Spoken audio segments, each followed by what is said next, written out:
Hey friends, welcome to a brand new week of the KidMin Word. I hope that you had a great weekend, whether you were leading ministry, up in front of the kids, investing in your team, or maybe you're just trying to catch your breath, right?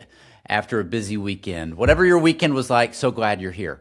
It's Monday, and Mondays are just a great opportunity to reset, refocus, and remind ourselves why we do what we do. And I am so glad that you're here today. We're in Ephesians chapter 4. We were there last week.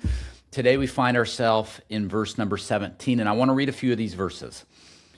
The scripture says, "Now I say and testify in the Lord that you must no longer walk as Gentiles do in the futility of their minds. They are darkened in their understanding, alienated from the life of God because of the ignorance that is in them due to the hardness of their hearts. For they have become callous and have given themselves up to sensuality, greedy to practice every kind of impurity." Paul says this, and he gets right to the point. He says in verse 17, "Don't walk as the Gentiles do." You know, that's a good lesson for you and I today, and that is there ought to be a clear difference in how we live. And it's not because we're trying to earn anything, right? Not trying to earn God's love. I've already been changed by God's love, right? What's interesting as well is that Ephesians isn't written to brand new believers, right? This is written to people who have been following Jesus, people who have been growing in their faith, who have been leading others. In other words, this is for you and me. Paul says, don't walk as the Gentiles do. Because here's the thing, if we're honest, we drift. And drift doesn't happen overnight. It's subtle. It's when your quiet time becomes inconsistent. It's when frustration becomes your default tone. It's when you start thinking like culture instead of Christ. You don't wake up one day and just decide, I think I'm going to walk away. I'm going to walk like the Gentiles. No, you slowly slide. Paul says, don't live anymore like that. And he doesn't say it in a condemning, judging way, but in a calling way. Because following Jesus isn't just believing differently. It's actually living differently. And here's where this hits home for most of us in ministry.